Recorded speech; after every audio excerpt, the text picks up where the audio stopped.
ہی میں ایک واقعہ ہوا سرگودا کے ایریا میں، جس میں کہا کہ ایک پیر ہے وہ اس نے قتل کر دیا ہے 20 لوگوں کو، اور مختلف قسم کے واقعات بنا کر بتائے جا رہے ہیں۔ اولاً تو وہ پیر ہے ہی نہیں۔ پہلی بات تو یہ ہے کہ نہ وہ موروثی پیر تھا اور نہ ہی حقیقتاً پیر تھا۔ اس کے آباء و اجداد میں کوئی پیر نہیں ہے، نہ ہی وہ خود پیر تھا۔ مسئلہ یہ ہے کہ جب کوئی کام غلط ہوتا ہے تو پھر سب بولتے ہیں، اور جب خاموشی سے کوئی بندہ کام کرتا رہتا ہے اس وقت کوئی بات نہیں کرتا۔ حکومت وقت کا، اسٹیٹ کا یہ کام ہوتا ہے کہ کچھ چیزوں کو وہ کنٹرول کرتی ہے۔ اب بہت سے جرائم وہ ہیں جو ہم ان کے مخالف ہیں، لیکن ہم ان کے بارے میں جا کر لوگوں کے سامنے لڑ نہیں سکتے، نہ ہی وہ ہماری ذمہ داری ہے، وہ ریاست کی ذمہ داری ہے۔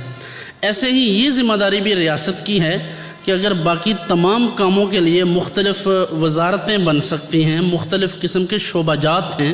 تو کیا وزارت مذہبی امور کے تحت یہ کام نہیں آ سکتا کہ جتنی جعل سازی ہے اور 2 نمبری ہے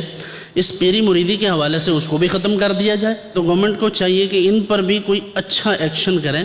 تاکہ اس طرح کے واقعات بند ہو جائیں۔ پھر اس کے بعد جب یہ واقعہ ہوتا ہے، پھر مختلف قسم کے لوگ اپنے اپنے انداز میں صوفیاء کی، خانقاہی نظام کی اور اس طرح کے جتنے بھی سسٹمز ہیں ان کی مخالفت میں سامنے آ جاتے ہیں اور صف بندی شروع ہو جاتی ہے۔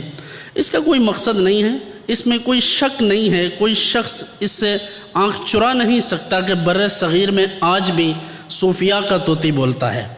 اگر آپ ایک طرف تمام علماء کو کر دیں، علماء ظواہر کو، اور دوسری طرف صرف صوفیاء کو کریں تو آپ کو پتہ چل جائے گا کہ حقیقتاً آج بھی لوگوں کے دلوں پر اگر کسی کی حکومت ہے تو وہ صوفیاء کی ہے، اور وہ اس وجہ سے نہیں ہے کہ وہ اسلام کے خلاف یا اسلام سے ہٹ کر یا حضور نبی مکرم صلی اللہ علیہ وسلم کی سنت سے علیحدہ کوئی اور تحریک چلا رہے تھے۔ صوفی ہوتا ہی وہ ہے جو حضور کی شریعت کا علم بردار ہو، جو حضور علیہ السلام کے طریق کو لوگوں میں رواج دے، جس کے نزدیک مروج چیزیں اور رسمیں بھی جو ہوتی ہیں وہ سنت کے مطابق ہوتی ہیں۔ اور ہمارے ہاں تو صوفیاء کا نعرہ یہ ہے، ہمارے صوفیاء نے تو یہاں تک لکھا ہے کہ طریق ما طریق اصحاب است، ہمارا طریقہ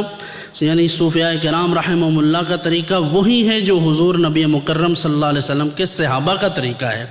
اس لیے اگر کوئی دکانداری کرتا ہے تو ہم اس کی دکانداری کی مذمت کرتے ہیں، اور میں یہ بالکل بڑی ذمہ داری سے عرض کر رہا ہوں کہ جسے یہ کہا گیا کہ اس نے 20 لوگوں کو مارا ہے اور وہ پیر ہے،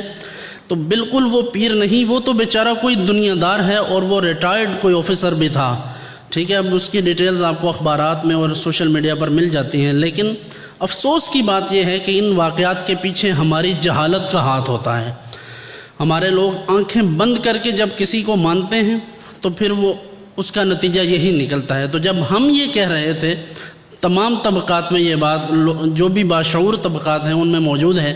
کہ آپ اس شخص کی بات مانیں جو قرآن و سنت کے مطابق آپ سے بات کہے، اور اگر کوئی سسٹم قرآن و سنت کے مطابق نہ چلتا ہو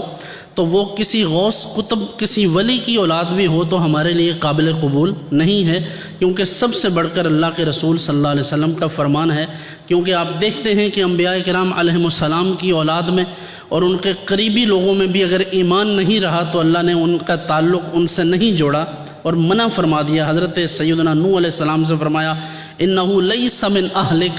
آپ کا بیٹا تو آپ کے گھر والوں میں سے ہی نہیں ہے۔ تو جب کسی میں ایمان نہیں اور اس کے اپنے آباء و اجداد کی پیروکاری اور وہ شریعت کی تابعداری نہ رہی، تو اگرچہ وہ کسی بڑے باپ کا بیٹا بھی ہو، کسی بڑی درگاہ کا سجادہ نشین بھی ہو، تو اگر شریعت کا معیار وہ پورا نہیں کرتا تو وہ اس لائق نہیں ہے کہ لوگ اس کے ہاتھ پر بیعت کریں اور اس کے پیچھے چلیں۔ کیوں کہ باپ کا علم نہ بیٹے کو اگر ازبر ہو تو پسر قابل میراث پدر کیوں کر ہو۔